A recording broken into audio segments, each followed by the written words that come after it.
Bueno, doctores, resulta y pasa que la tutoría no se grabó. Entonces acá voy a hacerles, pues de nuevo, sí, voy a volverles a grabar la tutoría. Pero bueno, vamos allá. Entonces, lo dicho, caso de cefalea y neurobiología del dolor. Entonces se los proyecto por acá. Entonces, listo. Cefalea y neurobiología del dolor. Ya estamos en esa recta final para terminar neuro. Entonces, pues muchísimo, muchísimo mal. Entonces, por acá la bibliografía recomendada, sobre todo Candel, los principios de ciencia neural, pero estas páginas 475 a 530. Por aquí, este artículo de una revisión sobre la neuroanatomía del tracto espinotalámico y también sobre la teoría de la compuerta, que es pues, bastante importante que la conozcan y se la sepan, guiño, guiño. Entonces, bueno, lo dicho, este es el índice. Vamos a hablar del sistema somatosensorial, de las vías sensoriales y también de ese procesamiento central en últimas. Entonces, recuerden por allá la primerita tutoría que tuvimos sobre el sistema nervioso, sobre la introducción, sobre la glia y todo eso, pues todo este tema que hemos venido hablando sobre aferencias y eferencias. Entonces, por un lado, recordar que las aferencias, the arrival es lo que llega al cerebro y the exit es lo que sale. Y el sistema nervioso en su definición más básica, porque tiene un montonazo de funciones, como ya lo sabemos, su función más básica es ser un gran sistema de información, es decir, un sistema el cual logra recopilar información, listo, logra como procesarla y dar una respuesta a esa información. Entonces, tiene como esos tres pasos. Y eso tiene unos nombres fisiológicos como lo veíamos antes. Por un lado, las aferencias, que es esa información sensorial que llega al cerebro, las eferencias, la información motora, que va sobre todo hacia los músculos, ¿listo? Entonces, yo siempre les dejaba como este ejemplo, sobre todo, por ejemplo, acá de Martin y Alex. Entonces, a Martin, que se lo quieren, pues, cenar, ¿cierto? Entonces, ante este estímulo, el sistema nervioso sensa como esa información, la procesa, la interpreta y nos da un resultado o una diferencia, un output, que es, por ejemplo, que corra y salve su vida, ¿cierto? Entonces, esto es muy importante porque yo sé que en segundo semestre vieron DRH y sobre todo, pues, el sistema inmune. Y pues lo dicho, no habla del sistema inmune como el principal, como, sí, como sistema en el cuerpo que logra defendernos de un montón de amenazas. Pero algo que tienen que saber, y es muy importante, es que el principal sistema inmune es el sistema nervioso, justamente por este tipo de funciones. ¿Listo? El sistema inmunológico claramente tiene otro tipo de funciones. Amo el sistema inmune, no es que tengan algo en contra de él, sino es que el primario es el sistema nervioso. Yo les daba el ejemplo de la tutoría que no sé, o por ejemplo eso de, por ejemplo, no ir a comer a un sitio como que uno llega y ve que tiene, no sé, unas prácticas de salubridad como malas. Eso son información sensorial que está llegando al cerebro y está diciendo de, hey, como que no comamos acá porque nos va a dar tremenda gastroenteritis después. ¿Listo? Ya si nosotros decidimos comer, el que va a tener que dar la cara va a ser nuestro sistema inmune, pues lo he dicho, ante una gastroenteritis, allá lo he dicho con una E. coli. ¿Listo? Pero en general lo he dicho, el sistema nervioso es el principal sistema inmunológico que tenemos. Listo. Entonces, acá hacer una distinción. Entonces, nosotros tenemos pues varios sentidos, ¿no? Unos de ellos son los sentidos especiales, como la visión, la audición, el olfato, el gusto, y como que ya los hemos venido repasando y viendo, y sobre todo en la parte de evento cerebrovascular, en la tutoría, pues parte 2 veíamos también la evaluación de los pares craneales, acá veíamos en general todos estos sentidos especiales. Pero hay otros sentidos que son los sentidos somáticos generales, los cuales son como por ejemplo el tacto, la propiocepción, el dolor y la temperatura. ¿Ok? Y estos sentidos somáticos generales son sensados también por el sistema nervioso, sobre todo pues periférico, por distintos, digamos, como nociceptores, bueno, hay de todos los sabores y colores, ya los vamos a ver. Entonces, todas estas cosas pues son sensadas por el sistema nervioso periférico, son llevadas al sistema nervioso central, donde, digamos, hay un procesamiento, una interpretación y en últimas tenemos una respuesta. ¿Listo?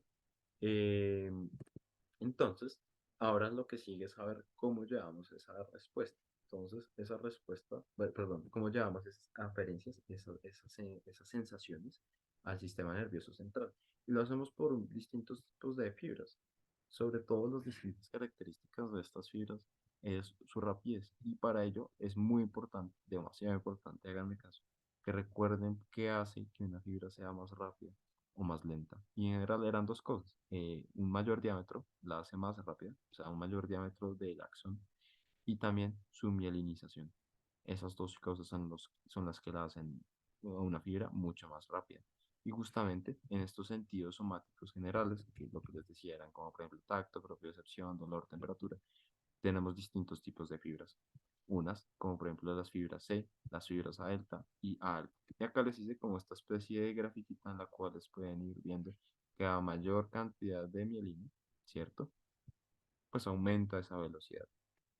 Entonces las fibras C son unas fibras bien especiales porque estas no tienen vaina de mielina. Recuerden que la vaina de mielina era este aislante eléctrico que aumentaba un montón la velocidad. Entonces las fibras C justamente no llevan como, no tienen mielina. Y eso es muy interesante desde un punto de vista fisiológico, porque ahorita vamos a ver que las fibras C llevan tipos de dolores bastante como curiosos, como por ejemplo el dolor quemante o las altas temperaturas. Estos dolores pues son bastante agresivos, ¿no? Cuando uno se quema es como bastante grave. Entonces esto surge también como de una respuesta probablemente pues cierto evolutiva a que pues a ciertos estímulos los más dolorosos, sobre todo los más dolorosos, pues ya se lleven un poquito con una información, o sea, una velocidad mucho más lenta, ¿cierto? Pero hay otros, como por ejemplo ese tacto fino, la propiocepción, que era esa capacidad de saber dónde estamos espacialmente, pues sea muchísimo más rápida. ¿Listo? Entonces, lo dicho, tenemos estas fibras. La siguiente es la fibra A delta, que es como la que está en la mitad aparentemente, y lleva esta información, el dolor punzante, tacto grueso, temperaturas frías, y las rayo McQueen, las más rápidas, las fibras A alfa, las fibras A beta. Estas llevan también, sobre todo, información de propiocepción, de vibración y ya el tacto fino. Estas fibras, pues, A alfa alcanzan unas velocidades, entonces la vamos a ver como por allá, sin un delay bastante bajito, como sí, ya lo vamos a ver bastante alto. Entonces, lo dicho, tenemos distintas, como les ponía ahí, modalidades sensoriales. Entonces, por un lado tenemos la propiocepción, la esterocepción y la interocepción. La propiocepción, entonces, es esa sensación del cuerpo en el espacio. Y hay distintas como estructuras del sistema nervioso que nos permiten, pues, como saber dónde estamos. Unas son el órgano tendinoso de Golgi y los usos musculares, que los veíamos sobre todo en el caso anterior. El órgano tendinoso de Golgi es aquel que está entre el tendón y el músculo, mientras que los usos musculares están en el músculo y son estas famosas fibras intrafusales. El órgano tendinoso de Golgi va a sensar como la tensión, mientras que los usos musculares es más los cambios de la longitud muscular. ¿Ok? Acá ven, pues lo dicho, el órgano tendinoso de Golgi, ahí va a estar, acá está el músculo, acá está el tendón, y va como a sensar esa tensión entre tendón y músculo, ¿ok? Y el luz muscular va a ser ya la longitud en el músculo como tal, y estos van a llevar esa información para, digamos, ayudar en todo el tema de la propiocepción. Sin embargo, hay algo que son los receptores de unión, que no se suele hablar bastante, como poco de ellos, pero estos son los que llevan ya, digamos, la sensación de posición y movimiento en el espacio. Los famosos, bueno, lo dicho, no son famosos los receptores de unión. Y toda esta información pues va a tener distintas vías, pero por ejemplo los receptores de unión van a llevar esta información al cerebelo. Recuerden que el cerebelo nos ayuda a perfeccionar esos movimientos, como que nos ayudaba sobre todo al equilibrio. Entonces hay otras vías que no vamos a ver, como por ejemplo la vía espinocerebelar, por ejemplo. Listo. Tenemos también la esterocepción y la interocepción. La esterocepción, pues es la sensación de los estímulos externos al cuerpo, lo que viene hacia afuera. Entonces, por ejemplo, que nos toque en el hombro, ¿ok? Y la interocepción, pues es todo el tema de lo interno. Entonces, la esterocepción, por ejemplo, tiene un componente como lo es el tacto, los termorreceptores o los nociceptores. El tacto, pues, se va a referir pues a esa sensación, por ejemplo, en la presión, propiamente sobre el tacto, ya sea grueso o fino, o la vibración. Los termorreceptores pues van a ser los que van a sensar la temperatura, ya sea frío o calor. ¿Listo? Y los nociceptores de nocivo, tal vez les pueda ayudar, van a sensar sobre todo el dolor. La, la interocepción es en la sensación interna. Y ahí tenemos distintos receptores, como lo son los quimiorreceptores, los mecanorreceptores y también termorreceptores internos, ¿cierto? Por ejemplo, cuando uno tiene fiebre. Eso es una información que viene de adentro, no de hacia afuera. Es decir, uno puede estar, por ejemplo, en un desierto y pues sentir bastante calor. Esto sería, por ejemplo, un ejemplo de esterocepción, siendo redundantes. Pero si, por ejemplo, tenemos fiebre porque tenemos gripa, entonces ahí va a ser sobre todo pues interno y hay termorreceptores pues también internos. Entonces la interocepción es bastante como interesante. Y ahí les hago como ese adelanto, aunque igual ustedes lo vieron, yo les decía en la tutoría, sobre todo pues líquidos y electrolitos vieron esto de quimiorreceptores y mecanorreceptores, sobre todo como en la parte renal. Es algo que van a estar profundizando continuamente a lo largo de la carrera, en cardio, bueno, un montón. Entonces, pues los quimiorreceptores sensan como pues sustancias químicas, siendo el pues el más específico, al menos el que ya vieron por allá en líquidos electrolitos, las células de la mácula densa, del túbulo distal, ellas sensan el cloruro de sodio. Entonces, por ejemplo, a bajas cantidades de cloruro de sodio activaban el eje renina-angiotensina-aldosterona. Y pues si era viceversa, si habían como altísimas cantidades de cloruro de sodio, pues tenían otro tipo de comunicación con la arteriola aferente o la arteriola deferente, dependiendo. Los mecanorreceptores pues sensan sobre todo lo dicho como estímulos mecánicos. Entonces, dando el ejemplo que en el riñón, pues por ejemplo aumentos de la tensión arterial pues van a ser sensadas por esas células yuxtaglomerulares, por ejemplo, y pues dependiendo van a inhibir o activar el eje renina-angiotensina-aldosterona. Entonces, si hay bajas cantidades, por ejemplo, hay una tensión arterial pues baja, van a sensar un bajo flujo estos mecanorreceptores y, por ejemplo, iban a activar el eje renina-angiotensina-aldosterona. Entonces, lo dicho, esterocepción fuera, interocepción dentro.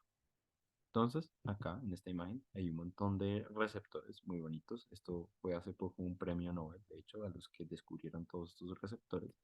Y acá los vamos a ir descomponiendo. Tenemos unos que son los discos de Merkel, los corpúsculos de Ruffini, los de Meissner y los de Pacini.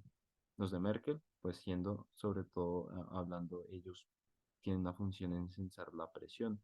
El tacto es estático, que es por ejemplo sensar estas como las esquinas de las cosas y van a hacer todos estos corpúsculos y discos, van a utilizar las fibras alfa y alfa beta, que son las supremamente rápidas, los rayo McQueen.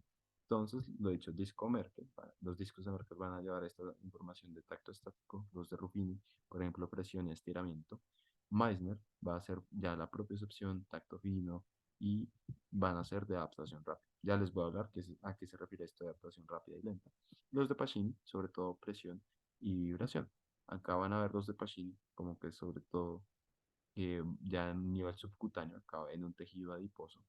Entonces, en ese nivel subcutáneo, los corpúsculos de Pacini van a llevar pues una presión, digamos, mucho más profunda. Entonces, los discos de Merkel llevan una presión como mucho más superficial, pero una presión mucho más profunda va a llevarse a cabo gracias a los corpúsculos de Pacini.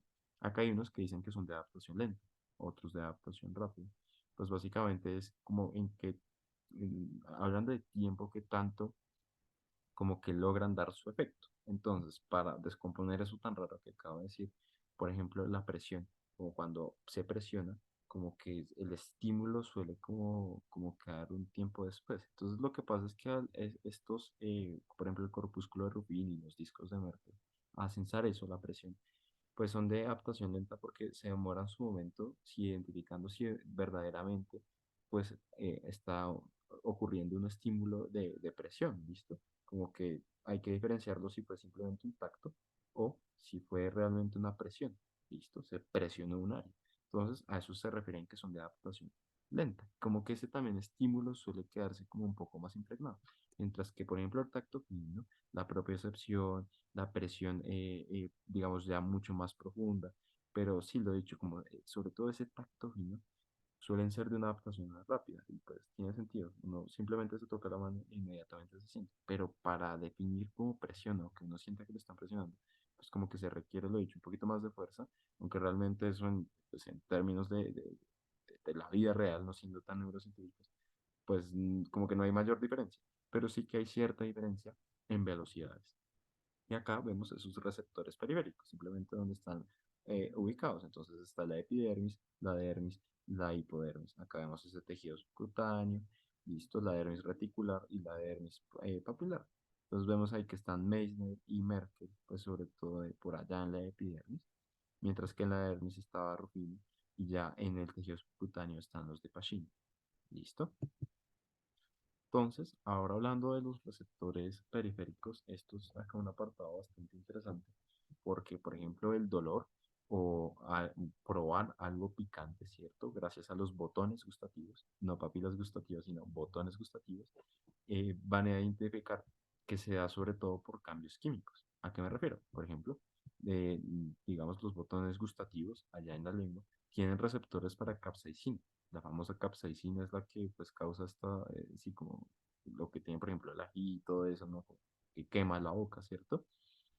Bueno, nuestros nervios periféricos, y sobre todo ya en sus receptores, tienen pues receptores, van siendo redundantes a distintas sustancias. Entonces, lo he dicho, por ejemplo, a la capsaicina, pero también, por ejemplo, al calor o también a los hidrogeniones, indicando un estado pues como acidótico, por ejemplo.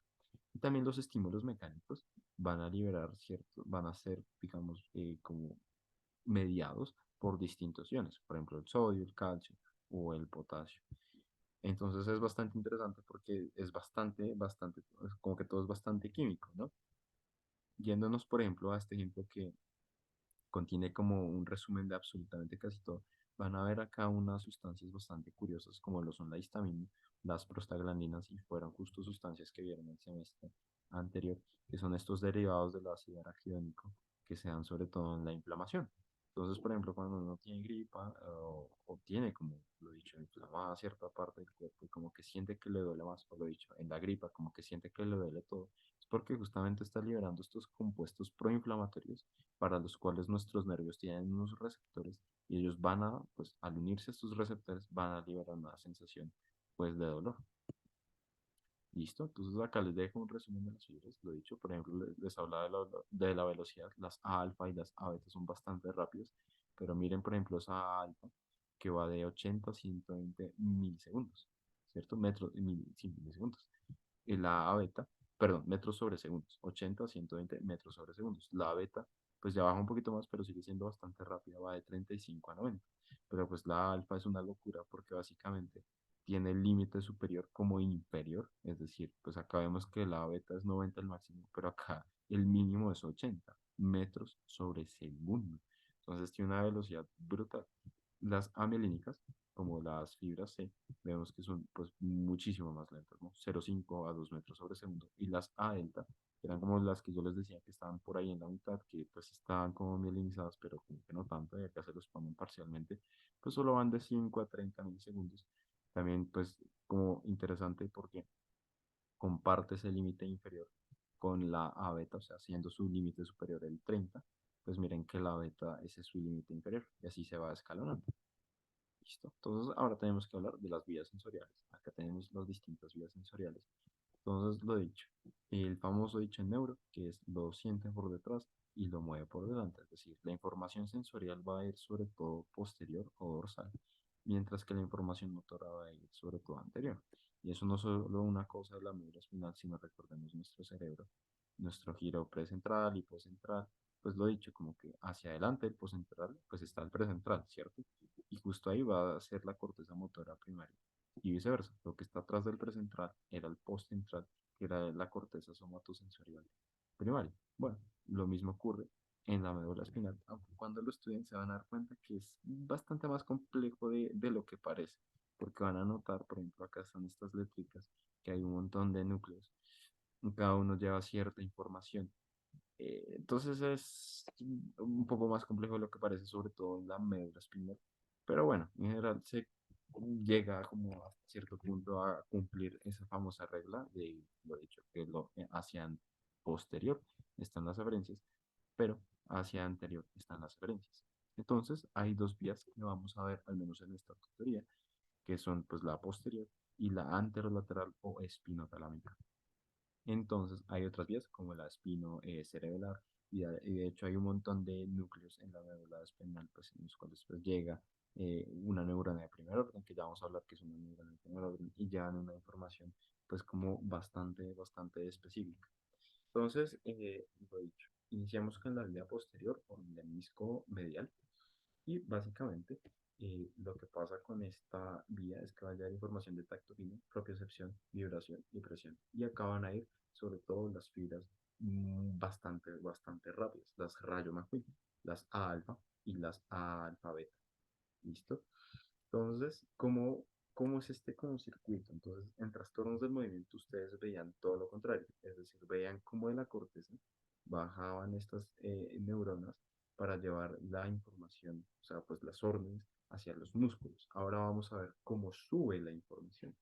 Entonces la información sube gracias o se da gracias a un proceso que compone a cuatro neuronas. Acá les traje, yo suelo traerles como a veces imágenes como por ejemplo estas que son como un poquito como complejas, pero acá les quise traer las imágenes más simples que estas son de osmosis.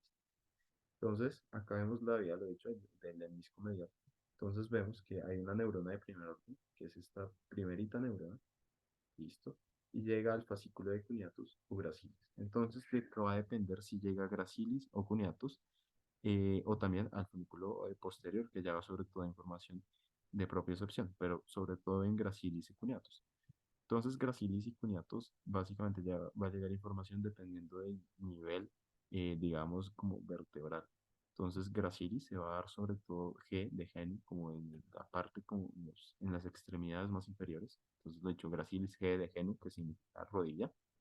Creo que lo veíamos en todo el tema de la cápsula interna. Entonces, G, genu, rodilla, gracilis, fascículo de gracilis, listo. Y ahí pues va a llegar información sobre todo por debajo de T6, o sea, la vértebra torácica T6. Mientras que en el fascículo de cuñatos va a ser información sobre todo superior, por encima de T6.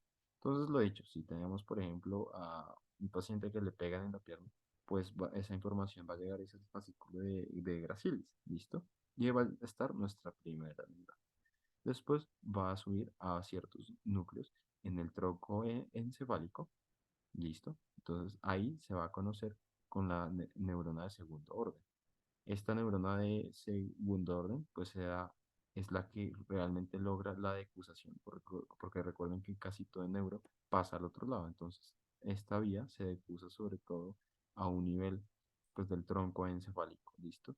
Después hay otra neurona, que es la tercera. Entonces, pues lo dicho, va esta neurona acá, la segunda, llega al tálamo y hay una tercera neurona que va a llegar a esta neurona que que no la suelen como poner muy bien, es la cuarta neurona que ya es la de la corteza. Entonces no se vayan a confundir, simplemente esta cuarta neurona es la que está, es la neurona por allá de la corteza somatosensorial y es la que va a interpretar realmente toda la información. Entonces lo he dicho, la primera neurona que llegaba a la médula espinal, una segunda neurona que sería el tronco encefálico y llegaba al tálamo, y del tálamo sería una neurona a comunicarse con la neurona córtica. ¿Listo? En la anterolateral o anterior o espinotalámica va a suceder algo parecido, que dependiendo, o sea, el funículo que se va a utilizar, pues va a depender del tipo de información. Sin embargo, como que acá gracilis y cuneatus, la información dependía más que todo como del nivel vertebral. Acá depende de la información específica que llevemos. Entonces acá ustedes van a ver esto del funículo anterior o el funículo lateral, y cada uno va a llevar cierta información, siendo el anterior que va a llevar información de presión y del tacto grueso, mientras que el lateral del dolor quemante, el frío y el calor. ¿Listo? Entonces, esto, si ustedes recuerdan ya lo que veníamos hablando, esta es una información, sobre todo esta parte de dolor quemante, que yo les decía que la llevaban de hecho en fibras más lentas, porque pues eso es muy doloroso. Entonces, pues lo he dicho, como que biológicamente el cuerpo nos ayuda haciendo que esa información sea llevada por fibras pues un poquito más lentas. Entonces van a ser esas las fibras C, que son las más lentas, que son las amielínicas, y las fibras A deltas que eran parcialmente mielinizadas. Y listo. Lo que sucede con esta vía, y es que es bastante curioso, es que, digamos, va a llegar la información, ¿cierto? Acá lo ven, la neurona de primer orden, también tenemos primer orden, segundo orden, tercer, cuarto orden, y va su decusación va a ser un poquito más inmediata. Es decir, en la posterior, hasta el tronco encefálico era que lograba decusarse, ¿cierto? Acá no. Acá sí que se decusa un poco más inmediatamente, pero con una característica especial, y es que se va a decusar en dos segmentos vertebrales después de haber llegado. Es decir, si llega, por ejemplo, a T5, van a subir estas fibras, o sea, llegaron a la médula espinal, súper, pero van a subir dos segmentos vertebrales. ¿Listo? Entonces, de hecho, si estaban en T5, pues van a subir hasta T3 y en T3 es cuando realmente se van a decusar. Entonces, dependiendo de la información que traían, si eran, pues lo he dicho, si era de tacto grueso o de presión, pues van a ir hacia anterior. O si era, pues lo he dicho, de ese dolor quemante, pues van a ir por ese fascículo lateral y pues de ahí van a subir lo mismo al tálamo. Del tálamo salía una neurona que se conectaba con la neurona cortical.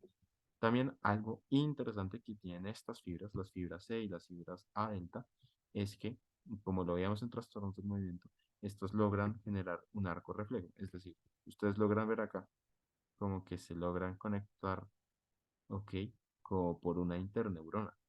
Si son como observadores, pues se ve como un poquito complejo, pero, o sea, sí lo he dicho, la neurona tenía este recorrido, acá las neuronas de primer orden, pero acá hay como una interneurona, como mediando acá un proceso. Lo que pasa es que estas van a tener lo que es el arco reflejo, es decir, no van a tener que subir, sino que inmediatamente va a haber una respuesta. Esto es interesante porque cuando uno, por ejemplo, se está quemando inmediatamente, nomás siente, suele mover la mano inmediatamente. Entonces se hace por esto, porque debido al tipo de información que lleva, pues el sistema nervioso como que delega, es decir, no es necesario, no es tan necesario que tenga que subir esa información hasta la corteza, sino que manejemos la situación inmediatamente pues por allá abajo en la médula espinal. Entonces, si me estoy quemando, inmediatamente hay un arco reflejo que me permite pues quitar la mano, ¿cierto? Es inmediato. Uno ni siquiera se da cuenta.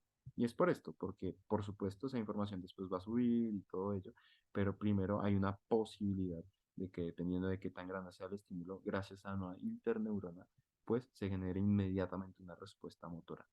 ¿Listo? Esto va a ocurrir pues en la neurona de primer orden. Acá está la neurona de primer orden. Entonces, de hecho, se conectaba con esa interneurona y había esa posibilidad de que inmediatamente pues surgiera una respuesta. Ahora, la teoría de la compuerta. Entonces, acá es muy interesante porque a uno le hablan de, bueno, cuando se golpea le dicen pues, sóbese. Y sobarse, y curiosamente sí que funciona.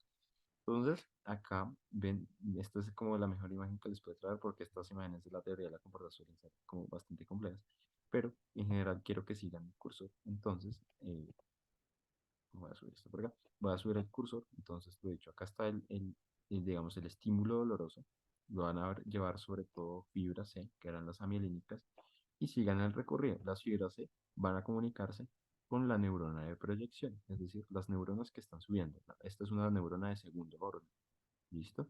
Y a la vez van a inhibir a una interneurona inhibitoria.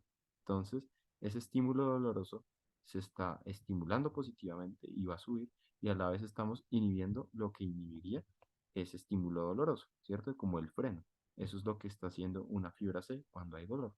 Pero cuando una persona llega y se soba, sí, al golpearse, va a suceder algo muy interesante. Y es que va a estimular sobre todo la parte del tacto. Por supuesto, sí, también la parte de la presión, que no necesariamente llevaba pues las fibras más rápidas. Pero hay un tipo de presión que sí que las llevan estas fibras, pero sobre todo también eso de tema del tacto, ¿si se acuerdan? Y las van a llevar las radio McQueen, las alfa y las A beta. Y acá en este ejemplo les pone a las fibras alfa beta. Y lo que sucede es que pues al estimularse el tacto tenemos una fibra que era muchísimo más rápida, que recuerden que la alfa beta tenía una velocidad de 35 a 80 milisegundos, mientras que la C eran como de 0.5 a 2 metros por segundo. Que me confundo, 0.05 a 2 metros por segundo, y esta era de 35, ¿cierto? Hasta 90 metros por segundo. Es una velocidad pues bastante muchísimo más considerable. Entonces, cuando uno se empieza, por ejemplo, a sobar, cuando le golpearon, pues la neurona va a tener este comportamiento. Es que, por un lado, va a estimular a la interneurona inhibitoria, ¿listo? Entonces va a estimular que el estímulo, siendo redundante, doloroso baje y además va a reemplazar la información que va a llevar la neurona de proyección. Es decir, va a llevar la información sobre todo, pues como del masaje, ¿no? Como del tacto al haberse golpeado la persona. Entonces, como que van a haber este cruce de señales, pero igual vamos a tener una fibra que, lo he dicho, era brutalmente más rápida y que además está estimulando la inhibición de esa neurona de proyección y se va a transmitir la señal más débil. Acá en la tutoría se me olvidaba decirles que hay varios mecanismos para manejar el dolor. No solamente pues está el sobarse, sino hay unos mecanismos más internos, como por ejemplo con distintas sustancias. La más famosa va a ser la encefalina. La encefalina van a verlo en distintas vías. La encefalina suele liberarse cuando hay una estimulación del dolor para disminuirlo. Digamos que el mismo cuerpo logra, bueno, logra hasta cierto punto, intenta hasta cierto punto manejar el dolor. Y esto pues tiene una teoría bastante importante y es que cuando algo nos está doliendo es porque definitivamente el sistema nervioso y el cuerpo no lograron manejar la situación. Entonces, por ejemplo, uno pues en el estómago están ocurriendo, en el estómago y en el sistema gastrointestinal están ocurriendo un montón de reacciones que pueden considerarse como hasta violentas, ¿no? Uno tiene por allá un montón de bacterias, uno tiene ácido, bueno, uno tiene un montón de procesos que se están llevando a cabo, pero uno en general como que no siente gran cosa. Entonces, digamos, cuando hay un problema en el sistema gastrointestinal, el propio, o sea, el mismo, intenta resolverlo. Pero cuando no lo logra resolver, entonces se comunica con el sistema nervioso para que pues le ayude. ¿Listo? No sé, sea liberando, por ejemplo, una hormona o sea liberando pues X o Y cosa. El caso, que el sistema nervioso le resuelva lo que no está pudiendo resolver. Y cuando no suele resolver, no suele ser tampoco capaz el sistema nervioso de resolver, pues como que se asocia a que el sistema nervioso se comunica como con nosotros mismos y o sea, nos pide ya ayuda a nosotros a que solucionemos un problema. Entonces, por ejemplo, ese dolor del reflujo. Entonces, el sistema gastrointestinal, por un lado, intentará, lo dicho, como contrarrestar toda esa comida que nos comimos, valga la redundancia. Entonces, se liberará pues un montón de ácido, pero también bases posteriormente, ¿cierto? Y pues intentará resolver el sistema gastrointestinal.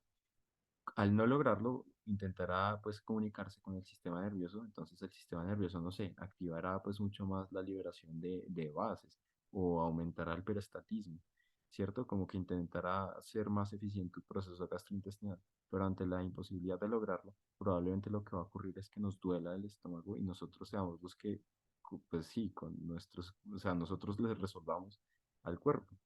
Entonces, le resolveríamos, no sé, usando un Alka-Seltzer, ¿cierto? O una aspirina, o tomándonos pues un analgésico o algo así. Entonces, esto es muy curioso porque hay un dicho que dicen, escuchen al cuerpo.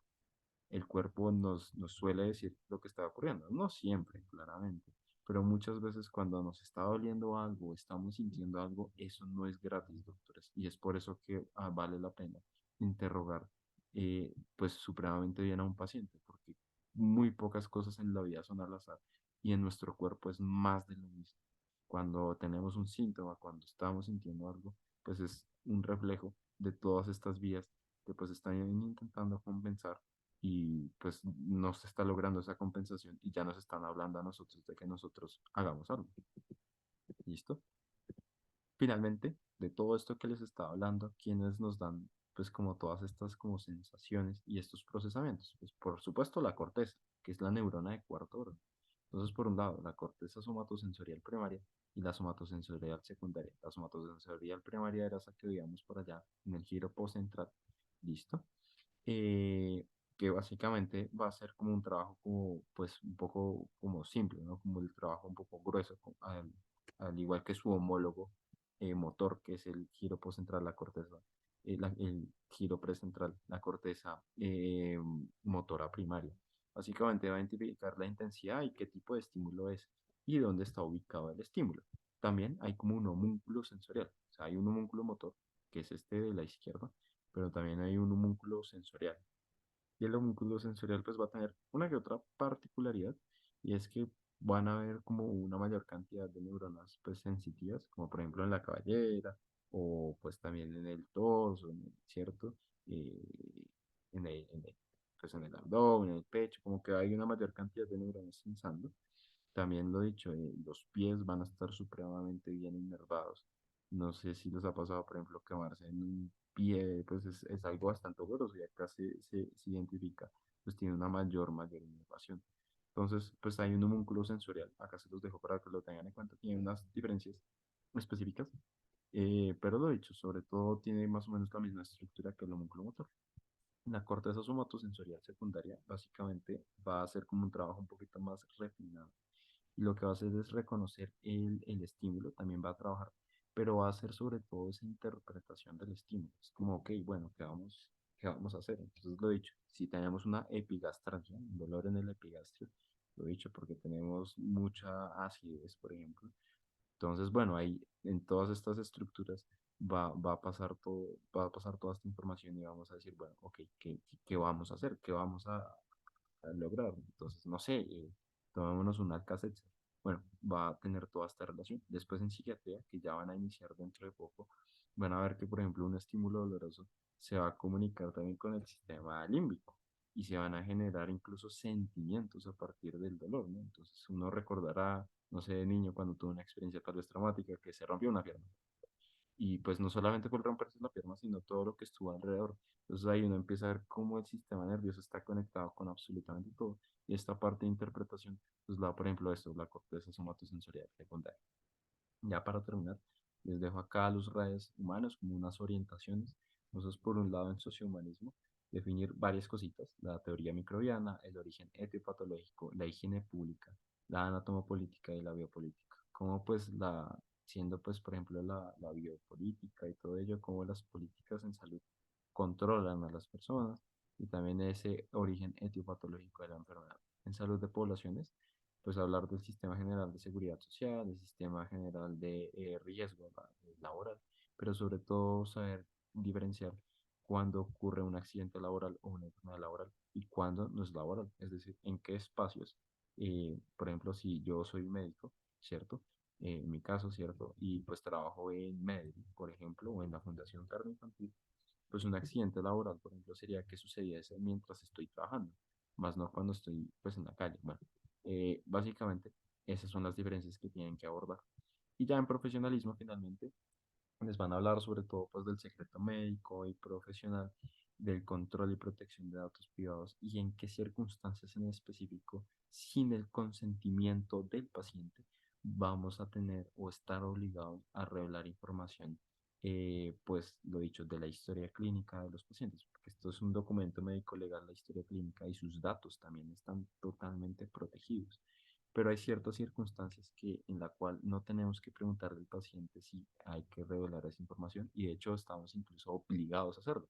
Como por ejemplo el ejemplo más famoso es, digamos, una notificación en salud, eh, es decir, de un evento de interés público, es decir, un paciente que llegue con ébola, sí o sí yo tengo que reportar de eso al Instituto Nacional de Salud, por ejemplo.